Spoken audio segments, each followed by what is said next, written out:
العلي العظيم. حسبنا الله ونعم الوكيل، نعم المولى ونعم النصير.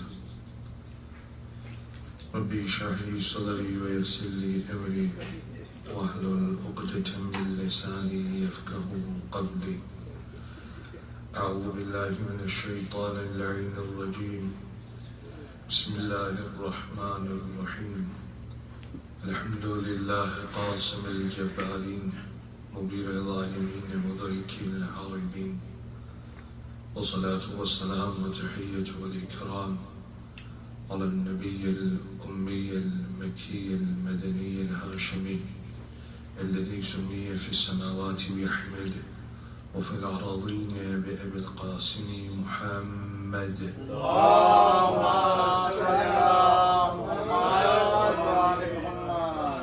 وعلى أهل بيته الأطيبين الأطهرين، سيما أولهم أمير المؤمنين وآخرهم بقية الله في الأراضين، روحي وأرواح العالمين لتراب قدمه الفداء، ورحمة الله على محبيهم ومواليهم وشيعتهم أجمعين، ولعنة الله على أعدائهم بالعلين. أما بعد, for the happiness of Hazrat Zahra Marziyah, for the enlightenment of the graves of Yawm al-Humeen, for the graves of the Shahida, Ulama and Siddiqeen, for the safety of the followers of Ahlul Bayt around the world, and for the safety and the hastening of the reappearance of Hazrat Baqiyatullah al-A'lam Arwahul al-Fida, please recite your loudest salawat.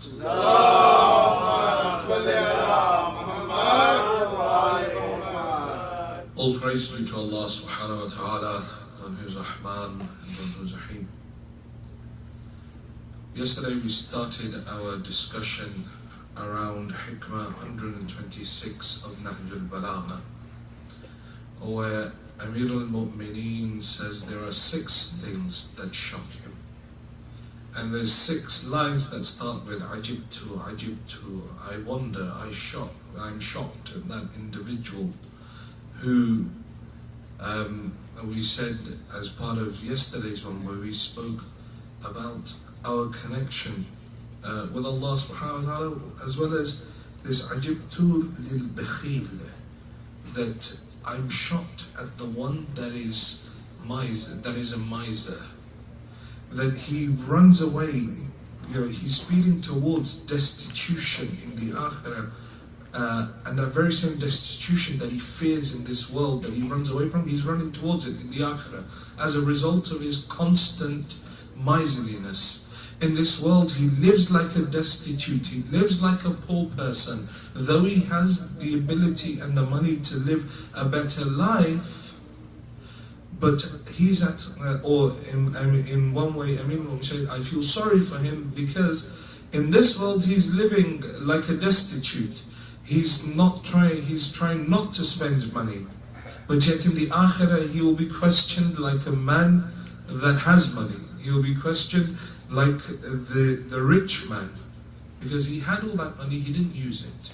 So that was what we spoke about yesterday, the bakhil. And then we said that there's one level above that, one level that's even worse, and that's shuh nafsi. The person who does not, first and foremost, is bakhil, but one level forward, he doesn't like anyone else spending money either. He actively tries to stop other people from spending money. He'll try and, no, I don't know whether you should buy this, or, it's a bit expensive. He tries to put that waswasa in other people's heads as well. So he himself won't spend the money. And the second thing is, he won't let anyone else spend any money. We have that often in our, Husainiyas and stuff like that. We need something to be done. Like, for example, the other day you had the amplifier issue. Now, in that situation, there are some people that are willing to give. The other people, no, you know how much money Ghadir have got. You don't need to give that. They're always asking. So there's one person who's stopping someone from giving. There's one person, he doesn't want to give himself, but he's trying to stop everyone else from giving as well. Because the disease has increased so much that now he tries and stops other people, tries and stops others from doing this good work, from parting with money or whatever. So that's the first one. the person that is bakhil. The second thing is, Amir al-Mu'mineen says, وَعَجِبْتُ لِلْمُتَكَبِّرِ الَّذِي كَانَ لِأَمْسِ نُطْفَةً وَيَكُونُ غَدًا جِيفًا. Says, I'm shocked at the individual that is proud, that is mutakabbir. How can he be mutakabbir when he started life like a sperm? He started life as sperm and will end like a dead body, from najasat to najasat. Says, what is that, why is he proud of that? And I said to you yesterday and a couple of times that the worst of traits, the root of most diseases of the soul is pride. That an individual is mutakabbir, he doesn't, he considers himself to be better than others. And so it leads to other diseases. Jealousy. It leads to other diseases like anger. It leads to other diseases like a person that constantly lies, because this person now believes that what they're doing is correct. And in Nahjul Balagha, khutbah 192 is khutbah Ghasiyah. It is the longest khutbah of Nahjul Balagha. In there, Amir al-Mu'mineen speaks about the mutakabbirin. He speaks about those that are proud. And a person that has pride can never achieve that happiness, can never achieve true happiness, because what they think will make them happy, i.e. the material things that we spoke about in the first couple of nights, that the attachment to the material world, attachment to material products, that I buy something because I see that the commercial shows the person that has it as being happy, and when I buy it, a couple of days I think I've achieved that happiness, but then it goes. A couple of days I'm walking around and I'm showing everyone that I have this thing, but at the same time, I'm hollow inside. The third day goes past and I'm back in that state of not really feeling happy. I get the phone, I get whatever I want, but it never gives me that happiness. That takabbur is a block towards eternal happiness. You'll see in the lives of the Urafa that they're individuals who moved away from worldly existences, moved away from pride, and then could live in whatever state that they wanted. One of the stories of the awliya of Allah is that they say that one day he came home and he said to his wife, I'm hungry, let's have something to eat. She said, we've not had any money, we've had no food in the house and I haven't been able to make anything. So he says, okay, fine, let's, if we've got no food, then bring for me the lantern. Let's light the lantern and spend the night in ibadat. She replies that we've had no money to buy any oil for the lantern, and so we've got no light either. He says that night for me was the happiest night of my life. The two ni'mah were taken away from me, were removed by Allah in order to test me more. See, the removal of ni'mah, you can look at it in two ways. One, why me? Why did Allah do this to me? This is the way that the mutakabbir will look at it. The person that has annihilated his pride has viewed Allah subhanahu wa ta'ala, or is actively working towards reaching proximity to Allah, will view the removal of ni'mat, view the removal of blessings as a refinement of the self, as a refinement of the soul. That you can only refine something when you put it under pressure. You can only refine, and for example, when you're trying to go to the gym, you're trying to lose weight, you have to put yourself under strain. You have to put yourself under pressure in order to lose that weight, in order to achieve what you want. And that will never be achieved when an individual is sort of plodding along easily and everything is, great. They will only achieve what they want when they go through some sort of strain. So when the ni'mah is taken away, a person can either look at it as, why me, or why did God do this to me? Or you can look at it like, Allah is testing me to refine me. إن هذا الأمر لا يأتيكم إلا بعد إياس. لا والله حتى تميزوا. The seventh Imam says that this Amal, this Imam of the time will not come to you, the Imam of our time will not come to you until the people have despaired. They've lost hope. They say there is no Savior, there is no one coming.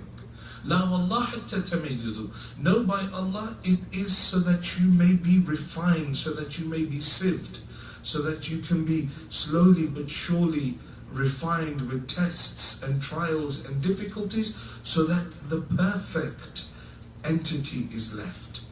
Over and over and over. Amir al-Mu'mineen speaks about it in Nahjul Balagha. He says there are certain individuals that are tempered through the tests of the world, such that they become sharpened like swords. You know the way you take a sword and you hit it, and then you eat it, and then you freeze it, then you heat it and hit it, and you're constantly putting under various types of stress, various types of tension, and in the end you get a sword that can cut through practically anything. It's that sort of test. So I can look at my test and my trials as being a refinement of myself, or then looking at it from the eyes of Mutakabbir and saying, why me? I shouldn't have to go through this. Why didn't he? Someone else should go through this. I've tried, I've done my utmost, and why am I constantly being given this trial? So in Khutbah Ghasiyah of Nahjul Balagha, Amir al-Mu'mineen, he says, after listing the traits of the Mutakabbirin, he says, Imam al-Mutakabbirin, the leader of the Mutakabbirin is Shaitan himself. Because the only sin, or the first sin that was ever committed by an entity that was created by God in this particular cycle was that of Shaitan.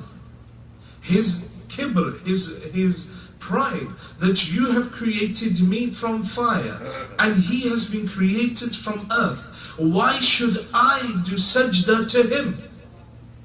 Rather than saying, no, it is the order of God, I will do sajda towards him, he questioned that why is it that I, that is made of fire, should do sajda to that which is made of clay?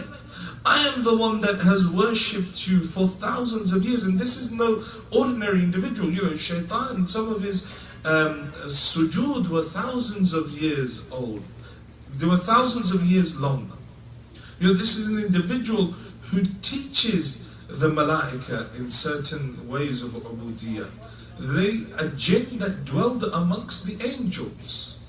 You know, he wasn't someone insignificant, he wasn't someone small. And we have a narration that actually shows the takabbur of Shaitan before this whole incident of the creation of Adam. It says that one day a sign appeared within the heavens, and it said that my closest servant will become my worst enemy. So the angels at level 1, at heaven level 1, said this could refer to us. Let's ask the angels at level 2 to pray for us that it's not us. They go to the angels of level 2, they say, look, pray for us, that this sign is appeared. They go, we've got the same sign in our heaven. Let's go to the angels of level 3. They go there and they say, we've got the same sign. They go, let's go to 4, 5, 6, and 7 like this. When they reach the 7th heaven, and they say that we've seen this sign, the angels of the 7th heaven say that we too have seen this sign appear. Let us go towards Sayyidul Malaika. Let's go to the head of all the angels, Jibra'il, and ask him to pray for us. Jibra'il says, if this sign has appeared, it could be in reference to me. How can I pray for you? Let's go to only the one that is greater than us. Let's go to Azazil. Let us go to, at that time he was known as Azazil. He comes to be known as Iblis, you know, as Shaitan later. Let's go to Azazil. They go to him, they say, Azazil, this sign has appeared in the heavens, pray for us. Azazil raises his hands, he says, oh Allah, do not make them your worst enemies. Do not make them Your worst enemy. You see the takabbur. He's doing dua. He's doing dua. But he's not focusing on himself because he doesn't believe that it could ever be him. He thinks it could be them. It's just more than likely to be that. It can never be me. And that ananiya, that love of the self is what destroyed him. That it was him that fell. And we often do the same type of dua. People ask us to pray for them. People ask us to go, I'm going through some difficulty. Go and ask the Imam to forgive. Or, when you go for ziyarat, ask the Imam to ask Allah to forgive. And we totally discount ourselves. Ya Allah, this person has this spiritual defect, remove it from him. We don't focus on ourselves. When we're reciting the final parts of Dua Kumayt, that, oh Allah, the one that has evil for me in his heart, give evil to him, and I've already got someone in my mind that I'm thinking about. That level of takabbur and things that I have. This doesn't apply to me. This amal, I don't need to do it, but these guys need to do it, or this person needs to do it. So he says that shaitan is the leader of the mutakabbirin. Later on in Nahjul Balagha, Amir al-Mu'mineen says, if ever there was anyone in this world that had the right to be proud, then it was Sulaiman Nabi. He says Sulaiman had everything. He had the wind under his controls, he had the clouds under his control, the animals, he had the kingdom, he'd been given jinns under his control, the angels obeyed his every command, and he was rich. If ever there was anyone that should have been proud over anything, it was Sulaiman. Because he had everything that we consider to be the reasons for pride. But yet even Sulaiman, see, even by being given all of that, he had only one son. Hazrat Sulaiman only had one son. And that son was disabled. He couldn't move. The Quran refers to it. The son, Sulaiman's son, being the one that was like a mayyit, like a dead body, like a jasad. He just lied there. He couldn't move or anything of the sort. He was alive, but he was paralyzed. With all of that, but yet Hazrat Sulaiman doesn't display that pride. Sheikh al-Tusi, Sheikh al-Ta'ifa, one of our greatest ulama to have passed, he has a narration, and often we hear about our scholars and we don't really read it. Sheikh al-Tusi is that individual that after his death, for a period of up to 300 years, no one issued a fatwa. They said, Sheikh al-Ta'ifa, my opinion is it, but Sheikh al-Ta'ifa gave this opinion 200 years ago. If he gave this opinion, I must be wrong, but Sheikh al-Tusi cannot be wrong. This is that type of scholar, that everyone would, for 300 years, they said, we're not going to give a fatwa. Because Sheikh al-Tusi has this fatwa in regards to this. Sheikh al-Tusi is that individual that when in Najaf they had to excavate his grave, Sayyid al-Hakim and Sayyid al-Khoi are individuals that narrated this. They said that when we excavated, and when they excavated the grave of Sheikh al-Tusi, his body was perfectly fine, even his beard was intact, as if he'd just been laid in the earth 1,000 years after. 1,000 years after the day that he died, and they excavated his body perfectly fine. This same Sheikh al-Tusi has a narration in his book, Amali Sheikh al-Tusi. Now we have Amali Sheikh al-Saduq as well, Amali Sheikh al-Mufid as well, but Amali Sheikh al-Tusi. In this, a narration appears that Hazrat Sulaiman one day was going with his army, and wherever Hazrat Sulaiman went, it wasn't a small affair. It was a whole army, birds overhead, animals, jinns, everything. You can imagine essentially like a small existence moving with Hazrat Sulaiman, clouds, birds, jinns, animals, everything. It was something to behold, the grandeur and the majesty of the army of Hazrat Sulaiman. But again, see, pride is something, majesty and grandeur, izzah is something else. Honor is something else. Pride is something else, honor is something else. This one is Imam Sajjad says, "A'izzani wa la tabtaliyanni bil kibr." My Lord, give me izzah, but do not make me subject, or do not forgive me the disease of kibr, of pride.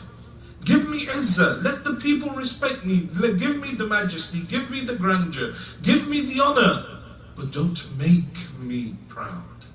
Says Allah, if the people raise me darajatan, do not raise me even one level without lowering its equivalent within me.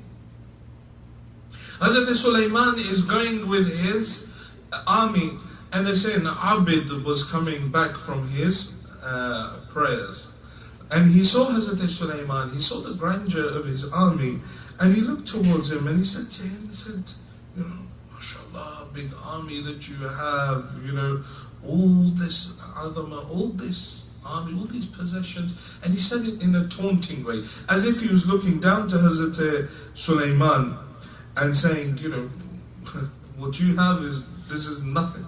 Hazrat Sulaiman looks towards him and replies, he says, by Allah, if a single tasbih, if a single subhanallah of the abd is accepted sincerely, he says subhanallah. Hazrat Sulaiman is saying that if a single subhanallah, sincere subhanallah is accepted and written in the sahifa, in the book of deeds of a mu'min, خَيْرٌ مِمَّا أُعْتِيَ آلُ دَاوُودَ, it is better, it is greater than all that Allah has bestowed the children of Dawood. This kingdom and everything that Hazrat Sulaiman had, he said, my kingdom and everything on one side, one single subhanallah accepted by Allah is greater than all of that. Getting that acceptance, I said in the first speech, acceptance is what is important. In the second speech, acceptance is what is important. Has Allah accepted our actions, what we are doing? Everything that we're doing, the main thing is Allah accepting the action. And until a person knows that Allah has accepted the action or not, he has no reason to be proud over that action. Has no basis for pride. Because he doesn't know whether it's accepted or not. I go and I give a test, and then I come back early and I'm like, that was great, honestly, I smashed it, excellent. That test was like this, and I was, I'm amazing, I passed it, there's no one that can touch me. But you haven't received the result. Prematurely celebrating one's passing is a sign of idiocracy.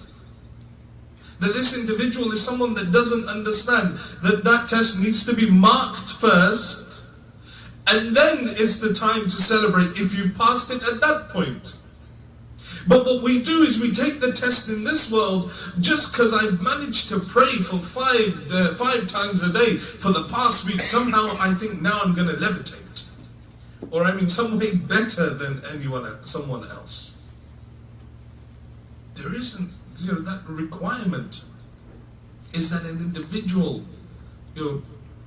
does not think that their ibadat is accepted. We have that example of, Amir al-Mu'mineen. Even Sayyidina Zainab, you look at it, Allahumma taqabbal minna.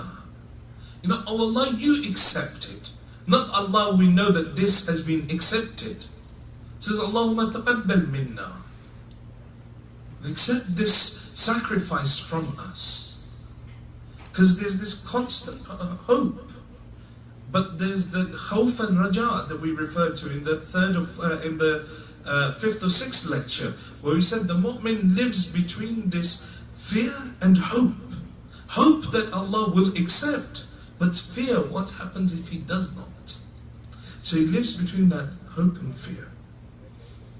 An individual, in order to destroy pride, one of the ways that a person can destroy pride And it is very difficult to remove pride. You know, the Holy Prophet says pride is like that. The example of pride is like a black ant crawling over a black rock in the darkest of nights. This is how silently it enters the hearts. It so silently enters the hearts that the person doesn't realize that, you know, he's become proud on something. Anything that a person is proud of, it will destroy him when it comes to the akhirah. So how is it that I can remove that pride? Yes, through tafakkur, through thinking, through contemplating over myself, through diving into the darkest parts of my soul and trying to realize those diseases. The other way is by going to the graveyard. You find that many of our A'imma, when they would give dars of akhlaq, it would be within the graveyard. When they would tell people, you know, remove your pride, remove it, it'd be within a graveyard. You know, many of our ulama would buy their graves. You know, it's recommended to buy your grave in advance of your passing away. You know, don't wait till you're 50, 60, 70. Buy your grave now. Buy your kafan now. Have your will written. Sleep with it underneath your bed, underneath your pillow. You know, every morning that you wake up, look at your kafan. You know, those really nice kafans that we get, you know, all written in Khak Shafa, Joshan Kabir, and we're really proud of our kafans as well. You know, this is something to be proud of. You know, it's just that we show people, look, this kafan, I got it from Karbala. Alhamdulillah. I mustered it against the Zari of Amir al-Mu'mineen, Imam al-Hussein, everything. Yeah, and I become mutakabbir on my kafan. It's written in Khak Shafa, you know. But many times, you know, people, this is a side point, that when people bring these kafans, they don't open them up. So, you know, sometimes when you buy these commercially, you know, oh yes, we've written in Za'fran, or we've written in Khak Shafa, you open it up and only half of it's written. You know, only half of it's written. So if we have these kafans, let's open them up at home, have a look, is the whole thing written properly? And then, you know, that's something that will benefit us. But having a kafan, looking at your kafan every day, reminding yourself of that end, having your will written, having your grave bought, going to the graveyard regularly. This way in Islamic town planning, the graveyard should always be in the middle of the city. So wherever you pass, you always pass the graveyard. It reminds a person where they're going and what they're doing. Amir al-Mu'mineen would go with his companions to the graves and he would address the people of the graves. He would say to them, he'd say that, oh, people of the graves, says that know that your wealth that you earned has all been distributed. People have taken it. Your sons and daughters have fought over it and they have taken it. Says the second news that I bring you, your homes are being lived in by other people. Those homes that you built, those sofas that you brought, these are my terms, not Amir al-Mu'mineen's. You know, the carpets that you had put down, those, you know, that TV, that flooring, all of that thing that you were so proud of, that you brought and you worked so hard for it and you worked day and night just so you could buy it. Says now someone else is living in it. And the third bit of news I have for you is that your wives are now the wives of other men. Those wives that you were proud of, those wives that you were attached to, they are now, after your demise, the wives of other men. And then Amir al-Mu'mineen turns to his companions. He says, you know what they would say in reply? Say, Ya Ali, we realize this now. All that will help us here is taqwa. Is that consciousness of God that a person had. That's all that can help them now. It's a very difficult stage, death. You know, the pain of death. Slipping through, you know, certain people, for them death is easy, for certain believers, but for others it's very difficult. You know, one example, the Holy Prophet is walking in the marketplace and they see that there's a sheep being slaughtered. And Amir al-Mu'mineen, so Rasulullah turns to his companions, he says, you see this sheep that's being slaughtered? He says, yes. He says, imagine before they slaughtered it, they were to skin it alive, rip off its skin. And it was still alive, and take off all its skin, and then, slaughter it. How painful would it be? He said, Ya Rasulullah, very painful. He says, death is 1,000 times more painful. Being skinned alive, left alive with no skin on the body, feeling every single sense. No, 1,000 times more difficult is death. Why can a person, Mom says, why is a person going to have pride when his start, he says, I'm shocked, I wonder at that individual that's proud. When his start is semen and his end is a dead body, both between the two najasat. The second thing that Amir al-Mu'mineen says, عَجِبْتُ لِمَنْ نَسِيَ الْمَوْتِ وَهُوَ يَرَى الْمَوْتَ. I'm shocked, I wonder at the person that forgets death, but yet he sees death all around him. How is it that he stops thinking about his own death? How is it that he forgets about his own death when all that he sees around him is death? Being able to remember that. Before that, actually, Amir al-Mu'mineen says, "Ajibtu liman shakka fi Allah wa huwa yara khalq Allah." He says, I'm shocked at the individual that has doubts in the existence of God, but he sees around him the creatures of God, the creations of God. Amir al-Mu'mineen is giving the solutions to the problems. If you are doubting the existence of God, then look around at the creatures of God. Look at what has been created, contemplate over it. How is it possible that such a thing could come into existence? Through pure chance. The intricacies of existence, the ways things function, the way things are. How is it that it has come into existence aside from anything but Allah subhanahu wa ta'ala? Think and contemplate over the existence of God. He says, how can a person have doubts in the existence of God when he sees the creatures of God? The third point, he says, عَجِبْتُ لِمَنْ نَسِيَ الْمَوْتِ وَهُوَ يَرَى الْمَوْتَ. How can someone forget death when he sees death all around him? He says, I wonder at that person, that he forgets his own mortality, even though he sees people on a daily basis dying around him. The Holy Prophet of Islam, he has a narration that says, Al-Qabru yunadi fi kulli yawm bi khamsin kalimat. Says the grave, it calls out every day 5 things. Says, أَنَا بَيْتُ الْوَحْدَةِ فَاحْمِلُوا إِلَيَّ أَنِيسًا. I am the house of loneliness, bring with you a friend.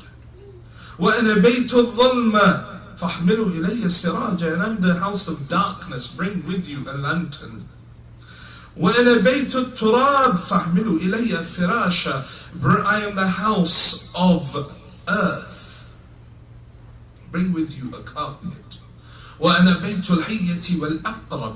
I am the house of scorpions and spiders. So فَاحْمِلُوا إِلَيَّ تَرْيَاقًا. Bring with you an antidote. وَأَنَا بَيْتُ الْفَقْرِ وَالْفَاقَةِ. I am the house of poverty and hunger. So then bring with you kanza, bring with you a treasure. And so then the companion asks the Holy Prophet, then what are these things that I can take? And the Holy Prophet says, فَأَمَّا الْأَنِيسِ, that friend that you can take into the loneliness of the grave is tilawatul Quran. The recitation of the Holy Quran will form your friend in the grave. وَأَمَّا السِّرَاجِ, and that lantern in the darkness of the grave is your salatul layl, is your praying the night prayer. وَأَمَّا الْفِرَاشِ, and that carpet for you to wear, فَعَمَلٌ صَالِحٌ is your good actions. Not per se your good deeds, your good actions, the holding the door open for someone, the saying, the helping of someone crossing the street, or the smiling at someone. These amalul salih, inquiring about your neighbor to see if your neighbor's well. These actions, amalul salih, they are those that will form that carpet of the grave. وَأَمَّا الْكَنْزَ, and that treasure that you can bring into that darkness, into that poverty, is the kalimatu la ilaha illallah, is being able to rationalize la ilaha illallah, bringing la ilaha illallah into every aspect of one's life. That I don't do anything except through the window of la ilaha illallah. I don't look at anything, I don't act upon anything except with la ilaha illallah. I don't pray for anything else but la ilaha illallah. I don't go to ziyarah except because of la ilaha illallah. The imams are not imams independent of themselves. They are imams because of la ilaha illallah. They are al-fulk al-jariyati fil lujaj al-ghamira. They're ships that sail upon unfathomless seas. Ships that are going where? Ilallah, towards Allah subhanahu wa ta'ala. Sayyid al-Shuhada is Safinatul Najah. Sayyid al-Shuhada is the Ark of Salvation. Ark of Salvation towards what? Towards Allah. He's Misba'ul Huda, the lantern of guidance. In the darkness of misguidance, guidance towards where? Towards Allah. Ahlul Bayt are the guides towards Allah. Allah is the be-all and end-all of our existence. When we witness Allah, that is our end. When we begin to understand La ilaha illallah. Says the treasure that you can bring in your grave is La ilaha illallah, and the antidote for the stings of the snakes and the scorpions of the grave. Says fasadaq. It is your charity that you gave in this world. The third thing that the fourth thing that Amir al-Mu'mineen says عَجِبْتُ لِمَنْ أَنْكَرَ نَشْأَةَ الْأُخْرَى وَهُوَ يَرَى نَشْأَةَ الْأُولَى. Says, I wonder at him who denies the second life, although he's seen the first life. I wonder at him. Says, how can there be another life though he's seen his first life, this life that he's existing in? And that's why on the day of judgment, or when the point a person dies, this ayah will be recited towards them. لَقَدْ كُنْتُ فِي غَفْلَةٍ مِّنْ هَذَا. Surah Al-Kahf, ayah 22. Says, لَقَدْ كُنْتُ فِي غَفْلَةٍ مِّنْ هَذَا وَكَشَفْنَا عَنْكَ غَطَائِكَ فَبَصُرُكَ الْيَوْمَ حَدِيدٌ. Says that this is that thing that you are unaware of, that you are inattentive of, that you chose to ignore. لَقَدْ كُنْتُ فِي غَفْلَةٍ مِّنْ هَذَا. This is that thing that you chose to forget, that you chose to be unaware of, that you chose not to pay any attention to. فَكَشَفْنَا عَنْكَ غَطَائِكَ. And today we have lifted the curtains in front of your eyes. فَبَصُرُكَ الْيَوْمَ حَدِيدٌ. Today your eyes are clear. Now your sight is clear. Now man sees hell, he sees heaven, he sees his scroll of deeds. He writes with his own hands. When Rahman enters the grave, he says to an individual, sit up, write your whole life. He says, I don't have a pen. He says, your fingers are your pen. He says, I have no ink. He says, your saliva is your ink. He says, Rahman, I have no paper. He tears his coffin. He says, take this. This is your paper. Now write your life. He says, Rahman, I can't remember 70 years, 80 years. I can't remember everything. He says, you can't remember. You have forgotten, but Allah never forgets. I will dictate to you. You write your whole life. The first night in the grave. Before Munkar and Nakir. Says, I will dictate to you. At this time, at this date, at this hour, you looked towards that individual. At this date, at this time, at this place, and in that hour, you listened to that haram. Things that a person has forgotten.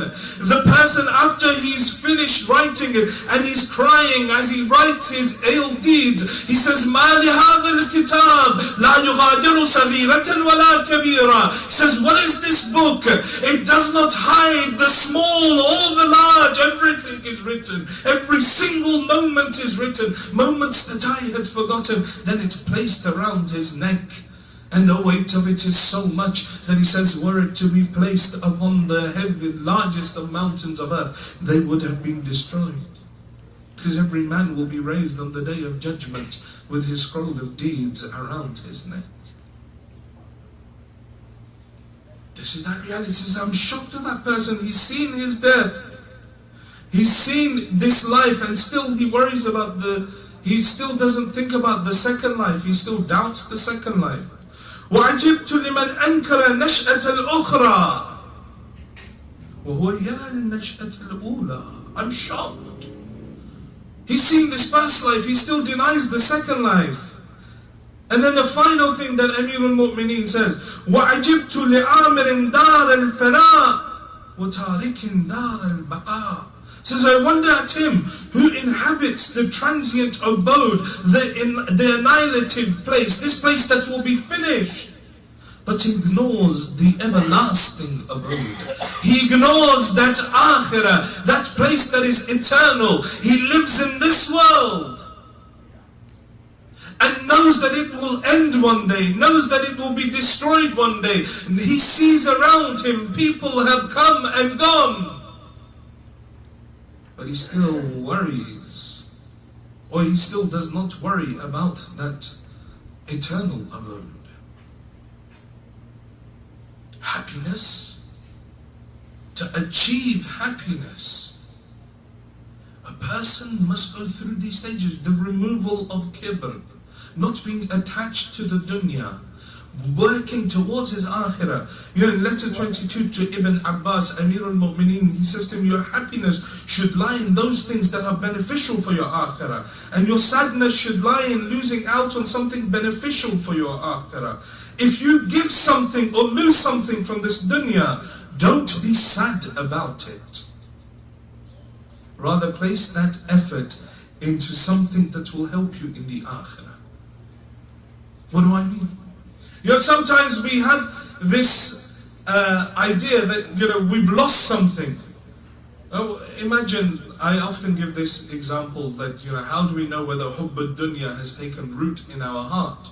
You know, we come out the car and we've dropped $5 somewhere or $10 somewhere. We go into the store and we open our wallet and, you know, the $5 or $10 is missing. So the person begins to think, you know, like, how did I drop this $5 or $10? Goes back to the car, starts looking around the car. No, I'm sure I had it here. Moves the seats back and forward, retraces his steps, looks in the side panels, maybe the glove box somewhere. I must have dropped it here. I'm sure I had this $10 on me. Rings home, says to his wife, did I drop any $10? Have you seen $10 lying around anywhere? It's only $10, but he's constantly chasing it, trying to find it. Where is it that I lost it? That feeling of dropping money somewhere, compare that feeling towards the feeling, or with the feeling that you wake up in the morning and realize that you missed your Salat al-Fajr. What is stronger? If it's the $10 that you spent 20 minutes looking for, then that's hubb ad-dunya. But if you wake up, miss Fajr, and you're upset, genuinely upset about it, then we're on that path towards Allah. Amir al-Mu'mineen saying, when you leave, when you lose something, when you give something from this dunya, don't worry about it now. It's gone, let it go, it's been done. Why are you going to waste efforts trying to go after it? Trying to look for it, trying to figure out why me, what happened, why did it go wrong, what? I spent so many hours chasing things that have happened that, you know, that I've lost. He says those hours you could spend trying to gain akhirah, gain that which is everlasting. And when a person detaches himself from these worldly material things, yes, we have problems, it's natural that we will worry, but not crippling worry that will stop us from doing our ibadat. I'm so worried about things that I will delay my salah. That's where the problem comes in. Worrying is not any, you know, the highest level, then they don't worry at all. But at least at my level, yes, we have worries.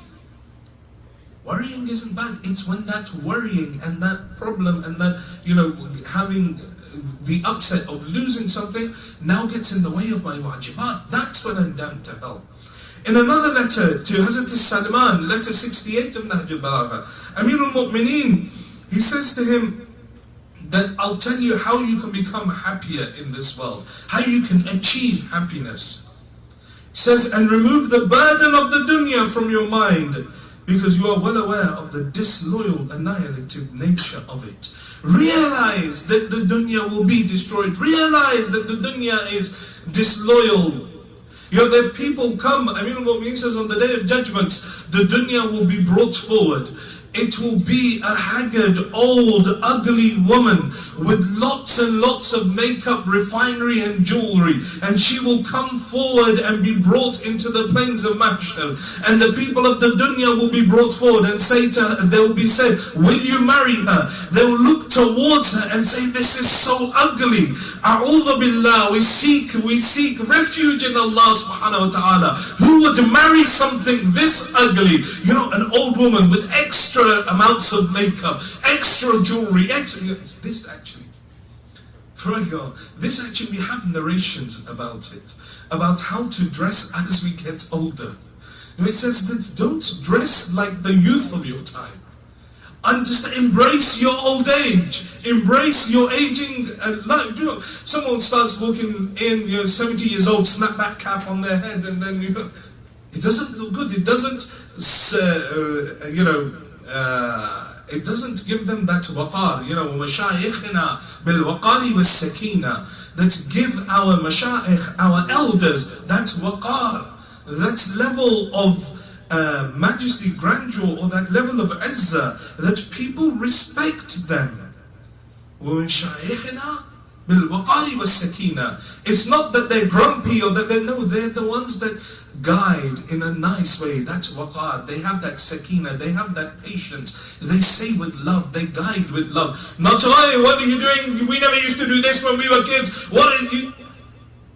No, with waqar and sakina. So when as a person ages, says embrace your age.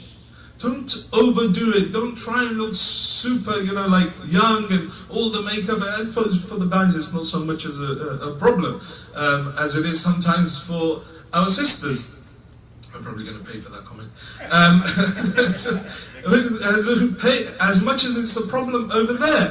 But so on the day of judgment, this old haggard woman, so old, so ugly, covered in so much makeup and so much jewelry, will be brought forward, and the people of the dunya will say, will you marry her? They'll reply saying, Na'udhu billah, we would never marry anything so ugly. They said, but you spent your whole life married to her. This is the dunya. Detachment from the dunya is happiness. We pray that Allah subhanahu wa ta'ala forgives our sins. Pray that Allah subhanahu wa ta'ala forgives the sins of our parents. Oh Allah, those of our parents that are alive, give them long lives. Those of our parents that have left this world, give them a place next to Ali Muhammad in Jannah. Oh Allah, those who are ill, give them shifa. Those who are in debt, clear their debts. Those mu'mineen that have any sort of troubles, problems and difficulties, for the barakah of these holy nights, Ya Allah, remove their difficulties, their sorrows and their problems. May Allah hasten the reappearance of the Imam of our time and allow us to be amongst his true muntadhirin, his true waiters. At the end, there's a request for the recitation of Surah Fatiha for Marhum Iftikhar Hussain, the following Marhumin actually: Iftikhar Hussain, Aziz Fatima, Ashfaq Hussain, I'm sorry, I can't read, Iraj Fatima? Ejaz Fatima, my apologies, Ejaz Fatima, all your Marhumin, and also Siraj Hussain, Asif Raza, all mu'mineen and mu'minat who have left this world, those that have no one to recite for them, as well as those that are suffering from one or another illness from the community and from the wider mu'mineen and mu'minat around the world. Please recite Surah Al-Fatiha followed by 3 times Surah Tawheed, but before that, the loudest of your salawat ala Muhammad wa ali Muhammad.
Number 7 करना